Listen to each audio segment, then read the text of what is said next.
Muy bien, el día de hoy les voy a hablar de Serverless Computing. Me da muchísimo gusto estar aquí en esta plática con todos ustedes. Mi nombre es Héctor Ramírez. Vamos a ver Serverless Computing y la verdad es que está bastante interesante. Es una plática que creo les va a encantar y les va a gustar muchísimo. Y antes que nada me gustaría platicar acerca de la agenda. En esta agenda tenemos esta parte de introducción. Vamos a ver el modelo anterior que teníamos de computación en la nube, on-premise versus la computación en la nube, el cloud computing. Vamos a ver un poquito de qué es Serverless Computing. Vamos a ver las ventajas y desventajas de esto, los escenarios donde se puede utilizar, en donde sí se puede utilizar, en donde no se puede utilizar. Vamos a también ver esta parte de los Azure Durable Functions, que es un esquema muy particular de Serverless Computing en Azure. Vamos a ver un ejemplo de la vida real en código. Vamos a hacer una dinámica grupal. Vamos a poner los ganadores de la trivia y Q&A.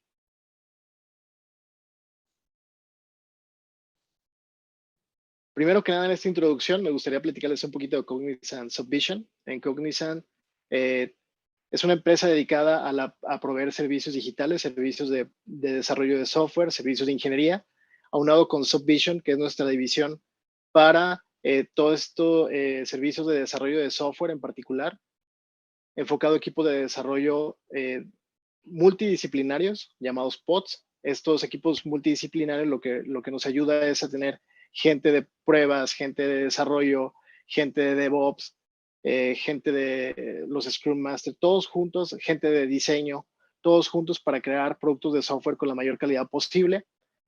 En este esquema, nosotros estamos expandidos en todo el mundo. Argentina es uno de los lugares donde tenemos bastante posición, bastante ingenieros que están desarrollando software, pero Cognizant está posicionado en todo el mundo con más de 6,500 empleados.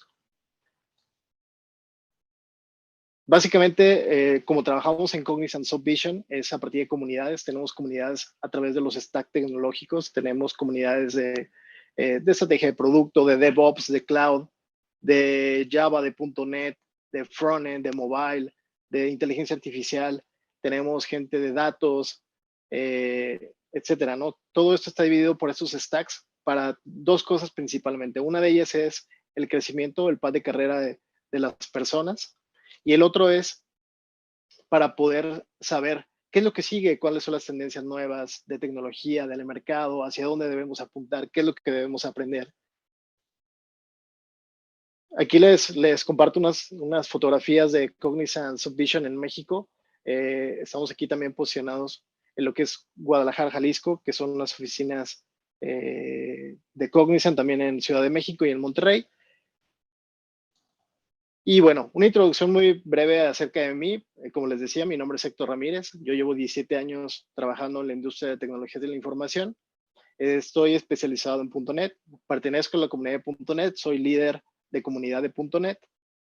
Tengo algunas certificaciones de Microsoft que me respaldan. Las enumero aquí, de este lado, enfocadas a Azure y a la tecnología nube de este proveedor. Por eso es que vamos a tocar un poquito en esta sesión acerca de Azure Durable Functions, que es algo que provee Microsoft Azure en la nube. Pero primero que nada me gustaría platicarles un poquito de cómo era este modelo de cloud computing anteriormente.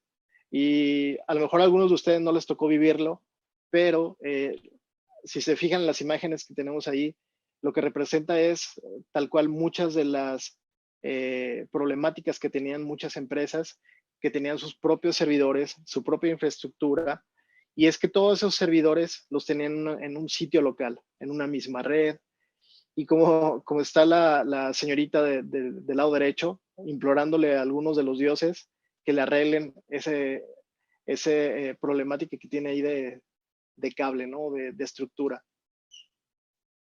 Entonces, enumerando estos problemas que teníamos anteriormente, antes de que existiera el modelo cloud, pues era que teníamos que tener un hardware adecuado a las necesidades de nuestra empresa.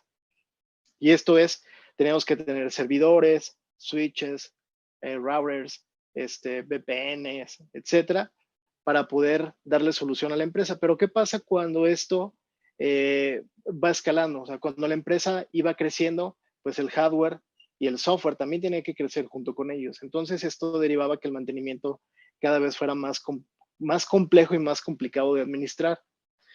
Quiere decir, si la empresa crecía, pues necesitaba servidores más robustos, storage más robusto, etcétera, ¿no? Y eso era complejo o complicado. El personal que se dedicaba a darle soporte a toda esta infraestructura, pues tiene que ser altamente especializado y estar 24/7, porque muchas de las situaciones que se vivían anteriormente con este modelo on-premise es que cuando algo dejaba de funcionar, pues prácticamente tiene que estar ahí una persona todo el tiempo verificando y manteniendo toda esta infraestructura para que la operación no se parara, porque si la operación en las empresas se detiene, obviamente van a empezar a perder dinero y eso pues para una empresa puede ser inclusive que los lleve a la bancarrota, ¿no? Aunado a esto, y muy relacionado, es la escalabilidad, que es esta parte de ir creciendo junto con la empresa, en donde de repente un servidor pues, ya no te da el ancho en hardware. Y como todos ustedes saben, esto de la tecnología obsoletiza cada una de las cosas que tenemos de manera muy rápida. Una computadora que ustedes hayan adquirido hace 3 años, el día de hoy se puede considerar lenta. En una infraestructura para una empresa que tiene una operación constante, pues no se detienen. Y de igual forma pasa con su hardware y su software. Como les decía, la infraestructura se vuelve muy obsoleta rápidamente y las actualizaciones de software y sistemas operativos es complicada. Hay vulnerabilidades de software y de hardware del primer día, que se le llama cuando un atacante, el primer día que se hace un release, descubre una vulnerabilidad y ataca el sistema de software o el hardware, en este caso, y esto deriva a que la persona que está encargada de los sistemas, en este caso on-premise, siempre esté actualizando el software, vea toda la información acerca de las nuevas vulnerabilidades, de los nuevos riesgos y siempre esté al día. Y eso conlleva mucho tiempo y mucha especialización. Entonces, si nos damos cuenta, la verdad es que el modelo on-premise tendrá sus ventajas, pero tiene bastantes desventajas. Por eso es que nació el modelo de cloud computing, en donde si pudiéramos decir un tipo de definición de este cloud computing, podría ser que es una tecnología que permite tener este acceso remoto a sistemas, el almacenamiento de archivos, procesamiento de datos por medio de Internet. Y parte de las ventajas es, que es una desventaja de on-premise, pero es una ventaja de cloud computing, es la escalabilidad. Si bien en la nube tenemos gente que es especializada y gente que está 24/7 y gente que está revisando la seguridad, etcétera, la escalabilidad va de la mano con el crecimiento de nuestra empresa. Si nuestra empresa crece en un determinado porcentaje, conlleva a que nuestra infraestructura también tendría que crecer. Y del lado de la nube, es muy sencillo proveer la configuración necesaria para que vaya creciendo junto con nosotros. Los costos son más controlados porque hay muchos esquemas, incluido el serverless computing, en donde nos ayuda a que estos costos sean tan controlados que si hay demanda, los costos vayan en consideración de. Por ejemplo, si nosotros no estamos utilizando nuestra infraestructura, por ejemplo, en la noche ningún usuario se conecta al sistema, nosotros en la nube podríamos configurar o podríamos hacer que disminuyan estos costos bajando el tamaño de las máquinas, sabiendo que el ancho de banda en la red va a ser más disminuido. Esto nos puede ayudar al esquema de costos y una proyección más real a la hora de hacer nuestro presupuesto para la nube, ¿no? El tema de mantenimiento, como les decía, hay personal especializado, las 24/7, en donde se encargan de atender eventos de seguridad, tener las actualizaciones. Son, como lo demuestra aquí en la imagen, son bunkers grandísimos de servidores, de información, que también garantizan que sea flexible y que sea seguro. Esto quiere decir que si hay algún evento de seguridad, si hay algún evento que se descomponga algún servidor, versus el modelo on-premise, en la nube, pues prácticamente switchean de manera automática de un servidor a otro y tu información sigue en línea la mayor parte posible. Y también te provee algo que es la rentabilidad, que va muy enfocado con el costo. Y aparte en la nube existe este esquema de georredundancia, en donde si tú tienes tu información en los ambientes de, no sé, Norteamérica, también puede replicar toda esta información y toda esta infraestructura en ambientes en Asia o en ambientes en Europa, lo cual lleva a que posiblemente un usuario, voy a poner el ejemplo de México, en lugar de conectarse a Norteamérica, se va a tener que conectar a una Europa si hay algún desastre en Norteamérica, pero no va a perder ese flujo de negocio. O sea, van a poder seguir trabajando, sí de manera más lenta, porque obviamente la latencia entre un servidor posiblemente en Norteamérica versus uno de Europa, habrá una latencia, quiere decir que habrá una degradación del tiempo de respuesta en el servicio, pero esto nos va a llevar a no perder la operación, que eso es sumamente importante. Como lo decíamos, la recuperación tras fallos, los respaldos, etcétera. Y el pago por uso. Algo que es muy justo en la nube es, si yo lo utilizo, lo pago porque lo estoy usando, porque lo estoy consumiendo. Caso contrario, en un on-premise, todo el tiempo tienes gastos de electricidad, los gastos de mantenimiento, etcétera, ¿no? Todos estos gastos que derivan de la infraestructura como tal. Y en la nube, si no lo usas, prácticamente podrías o pagar muy poco o no pagarlo. Los tipos de servicio en el cloud computing nos llevan a tener estas definiciones. Una de ellas es la infraestructura como servicio, que es muy conocida, el software as a service, que es otra de ellas, y el platform as a service. Estas tres son las más comunes, pero en la actualidad se ha creado un montón de definiciones distintas. En el día a día hay muchísimos tipos de servicios. Uno de ellos es Containers as a Service y el otro de ellos es Functions as a Service. Si nos damos cuenta, en estas dos últimas categorías, lo que estamos viendo es esta particularidad es de tener código enfocado a detonar cierto comportamiento o cierto procesamiento como un servicio independiente. Prácticamente estos dos últimos son parte del serverless computing. Y no me voy a enfocar mucho en estas definiciones porque son muy comunes en la nube, pero sí me voy a centrar en la parte de serverless computing. En el serverless computing, si pudiéramos tener una definición muy a grosso modo, podría ser que es un modelo en la nube totalmente autogestionado por el proveedor. Esto quiere decir que, como su nombre lo dice, no consta de tener un servidor, ni darle mantenimiento, ni estar instalando sistema operativo, etcétera. La intención de todo esto es despreocuparnos como desarrolladores, como gente de tecnología, de la infraestructura que tiene a su cargo el procesamiento de la información para que únicamente nos centremos en el código fuente, en el código que va a correr en una infraestructura que no sabemos exactamente en dónde está. Digo, en esta parte de la nube, en donde la nube es esta definición de no sabemos qué hay en la nube, esto de serverless es no sabemos en qué servidor corre, en qué sistema operativo, si tiene las últimas actualizaciones, si tiene habilitado o no tal protocolo, tal puerto, etcétera. Como lo dice, sin necesidad de aprovisionar y administrar la infraestructura de la nube, como la creación de servidores, configuración de red, almacenamiento, etcétera. Entonces, prácticamente este contenedor es ayudarnos a que nosotros nos centremos cada vez más y nos especialicemos cada vez más en el desarrollo del código y no tanto en la infraestructura. Los desarrolladores, como lo veníamos comentando, se enfocan únicamente en el desarrollo del código y la lógica de negocio. Y esto nos permite ser más ágiles en nuestro desarrollo y tener estos productos de software en el time to market. ¿Qué significa el time to market? En el tiempo correcto en el que la empresa, comercialmente hablando, hace el hit de su producto hacia el usuario en el tiempo que lo está deseando. Eso nos hace ganar dos veces, ganar en el tiempo tal cual, poner un producto a las manos del usuario justo cuando lo necesitan. Y voy a poner un ejemplo, si tuviéramos quisiéramos competir con Uber, en el momento que Uber se creó, esta plataforma de transporte entre alguien que tiene un carro o alguien que te puede transportar de un lugar a otro y alguien que tiene la necesidad de ir hacia ese lugar. Si nosotros en nuestro momento hubiéramos pensado esta solución antes que Uber, pero hubiéramos entregado el producto muchísimo después, obviamente no competimos. O sea, cuando tenemos una idea, debemos de estar conscientes de que esa misma idea alguien más ya la está desarrollando, alguien más ya la está pensando. Entonces el time to market es decir, la idea correcta en el tiempo correcto.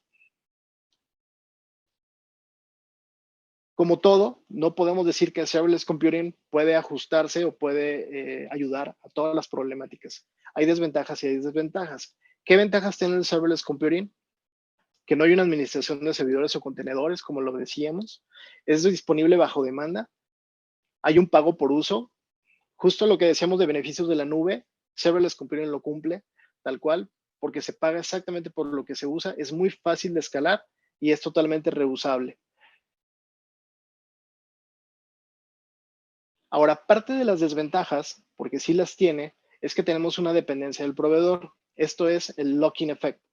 Significa que si nosotros desarrollamos una solución, por ejemplo, para AWS con un Lambda, que es el servicio que provee esta parte de Serverless Computing con AWS, cuando desarrollamos nuestro código en el lenguaje que nosotros decidamos hacerlo, porque se puede desarrollar en muchos de los lenguajes más comúnmente utilizados al día de hoy, quiere decir que cuando lo cambiemos a otro lenguaje, por ejemplo, si lo hacemos en C# y de repente decimos, ¿sabes qué? Lo necesitamos poner en Node.js. Quiere decir que mucho del código que nosotros ya habíamos implementado, perdón, lo habíamos desarrollado en C#, pero lo habíamos desarrollado para Azure, ¿no? Y de repente queremos cambiarnos de proveedor, queremos cambiarnos a AWS. Bajo ese escenario, lo que tenemos que hacer es rehacer mucho del código porque entre AWS y Azure no hay compatibilidad. Esto es la dependencia del proveedor.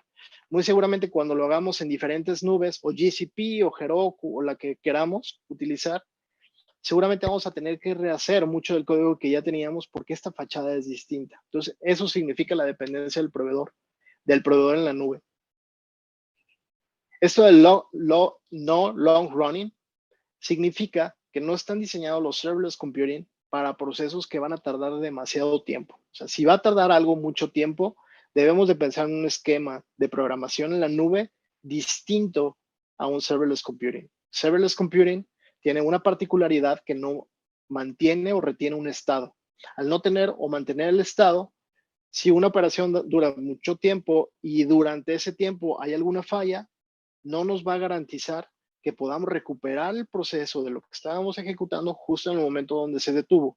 Para ello, hay otros escenarios de computación en la nube que nos pueden ayudar a resolver problemas de ejecución prolongada o de mucho tiempo.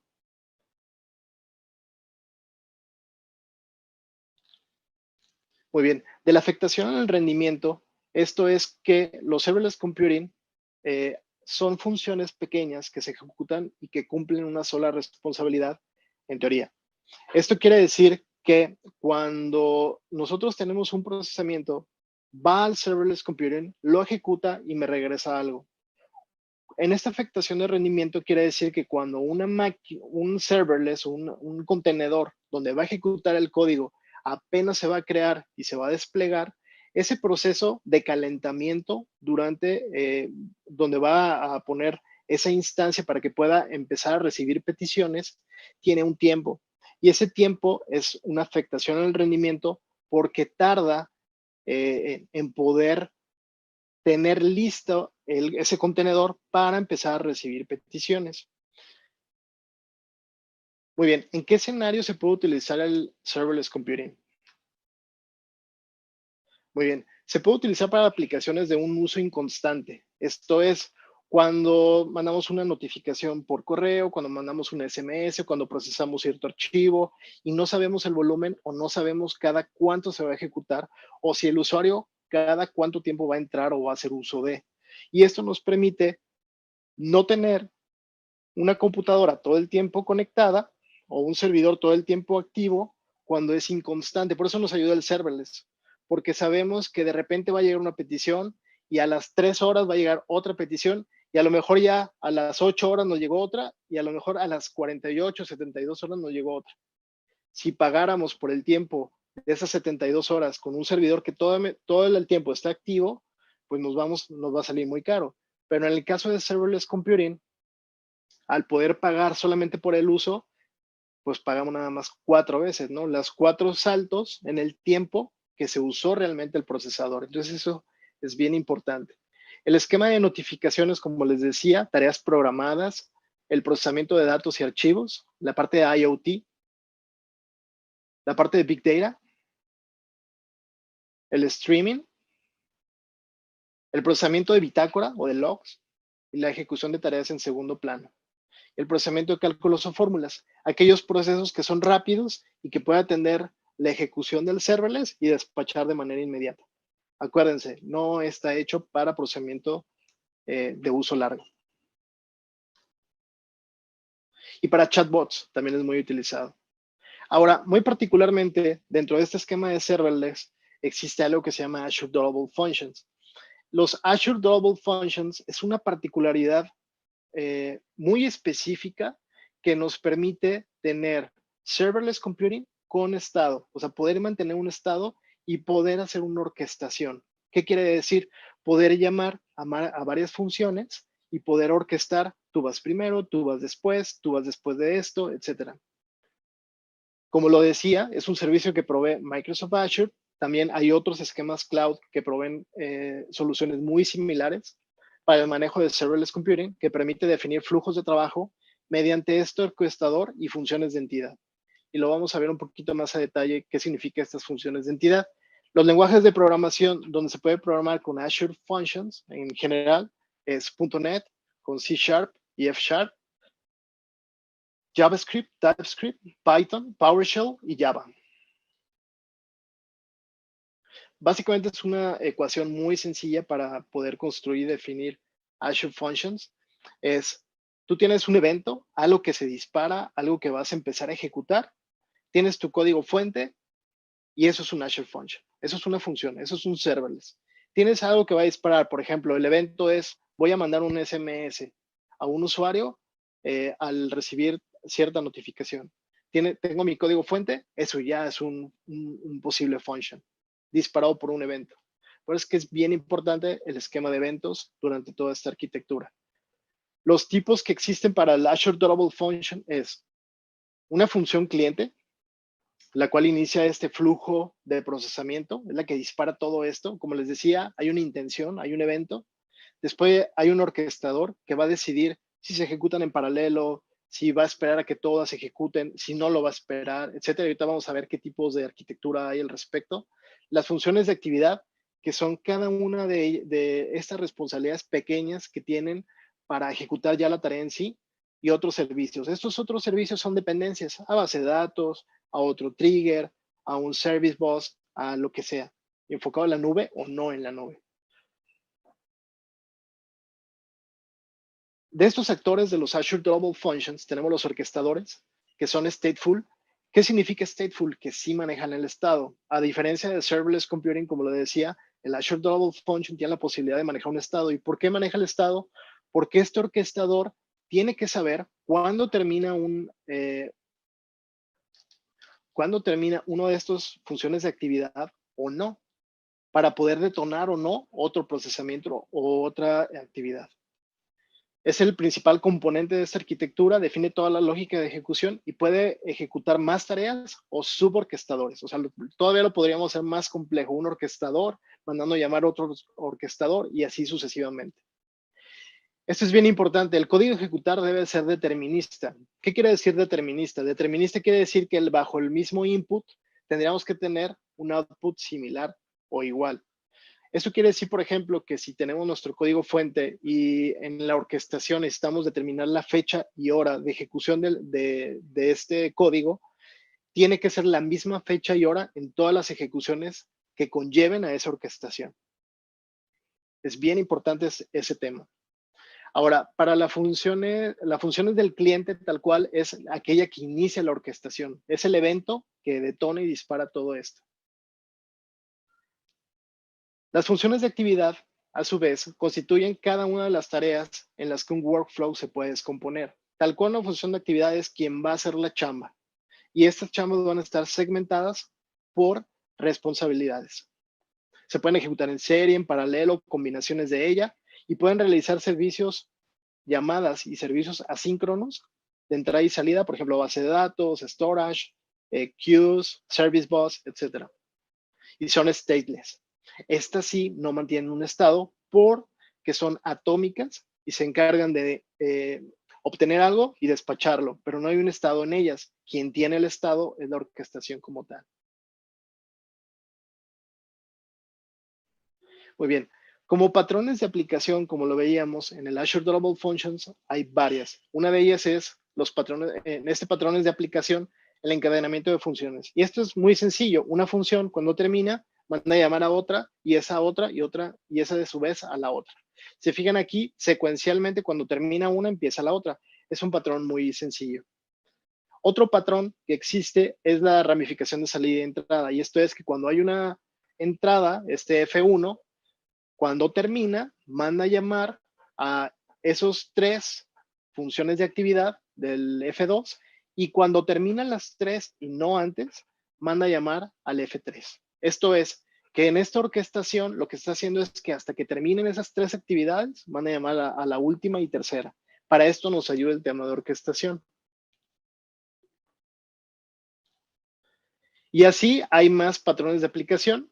El que más nos va a tachar a esta discusión es la parte de la interacción humana. En la interacción humana, lo que va a hacer es que, derivado de una actividad o evento del humano, va a disparar una aprobación o una escalación.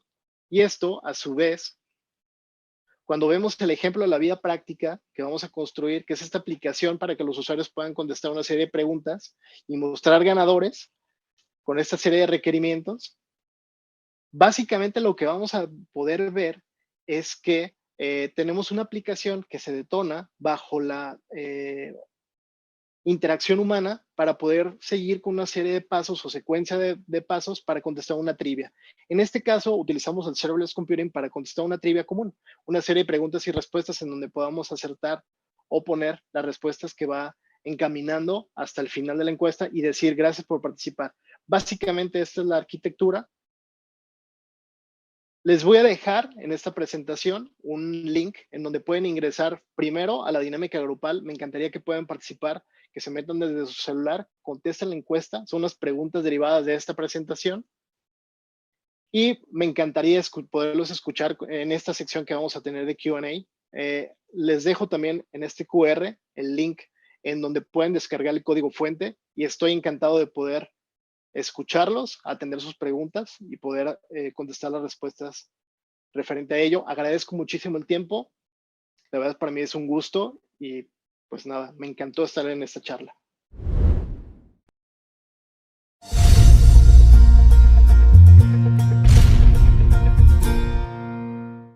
Intelligence is the foundation of any good business. But if every good business has it, how do you stand out? Intuition. When enabled by technology, intuition stops feeling like a hunch and starts looking like confidence. The confidence you get when you work with Cognizant, where we engineer every aspect of your business, technology, processes, and experiences to anticipate expectations and act instantly. This is intuition, and we can engineer it. Bueno, estamos de vuelta acá en el Q&A con Héctor Ramírez. Héctor, ¿cómo estás? Hola, muy bien, muchas gracias. ¿Cómo están todos? Un placer. Todo bien por acá. Muchísimas gracias por sumarte de forma virtual a este Q&A. Tengo algunas preguntitas para vos del público. Te doy la primera. ¿Cuáles casos en específico podría ser útil ¿En cuáles casos en específico podrían ser útiles las Azure Functions? Claro. Sobre todo aquellos tipos de procesamiento en donde necesiten un procesamiento inconstante. Esto es cuando tienen algo que no saben si lo van a ejecutar una vez al día, 2 veces al día, 1 hora al día, 10 minutos, 20 minutos. Eso les va a dar una muy importante premisa para decidir si necesitan un function o no. Llámese Azure Function en Microsoft o un Lambda en AWS o un function en GCP, en la plataforma de Google. Ese creo que es una de las premisas más importantes, detectar si vale la pena tener una máquina encendida todo el tiempo o se puede hacer con un function en donde este procesamiento, digámoslo, no predecible, nos puede ayudar para ello. Derivado de eso, cualquier solución, por ejemplo, de procesamiento de información, ingestión de datos, etcétera, creo que podría ser unos buenos ejemplos en la vida real para ello y escenarios donde realmente lo podrían aplicar. Claro, bien, todo lo que sea on demand, digamos, en vez de tener constantemente una máquina, podés directamente con estas lambdas. Buenísimo. Bueno, acá tengo otra pregunta que es, la gente quiere saber si vas a venir a nerdearla de forma presencial o si te podemos contactar de alguna manera para saber más sobre todo esto. Claro que sí. Les proporciono mi correo electrónico, creo que viene en la presentación. Si no, indíquenme cómo poder compartirles ahí mi correo electrónico, perdón, de Subvision. Con mucho gusto, me encantaría tener este contacto y poder responder a las preguntas. Desafortunadamente no podré estar presente ahí en el evento, pero con mucho gusto nos ponemos en contacto y vemos cómo podemos seguir platicando de este tema y de otros temas. La verdad es que yo encantado de la vida. Bueno, bien. Quizás te tengamos en otra edición de Nerdearla más adelante, si tenemos suerte. Claro que sí, con muchísimo gusto. Genial. Tengo otra pregunta acá, que es si es tu primer Nerdearla como speaker. Sí, la realidad es que no había podido participar en esta sesión. He participado en algunas otras, en México, y otra que organiza Cognizant Subvision, que se llama Programmers Week, la cual también los invito cordialmente. Hay pláticas que inclusive están grabadas, se pueden meter a la plataforma y pueden ver, es un tipo de charla tipos de charla muy similares en relación a la tecnología, pero sí, en Nerdearla es mi primera vez y estoy muy contento. Bueno, bien. Espero me vuelvan a invitar. ¿Cómo sentiste la experiencia? ¿Bien? ¿Te gustó?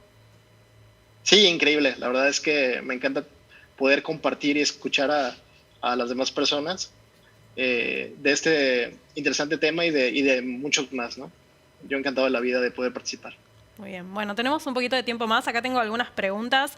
¿Hace mucho que te dedicas a esto? Tengo 17 años en tecnologías de información. Un montón. Gran currículum, imagino. Pues sí, la verdad es que me ha tocado tener experiencia desde redes, seguridad, arquitectura de software, etcétera.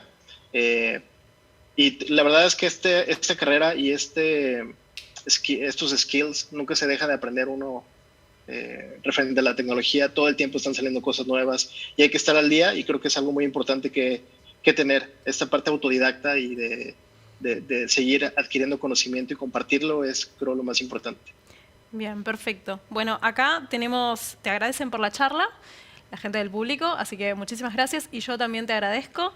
Y bueno, muchísimas gracias por venir, ojalá te tengamos presencial y nosotros nos vamos yendo a una pequeña tanda. Vamos a nerdear.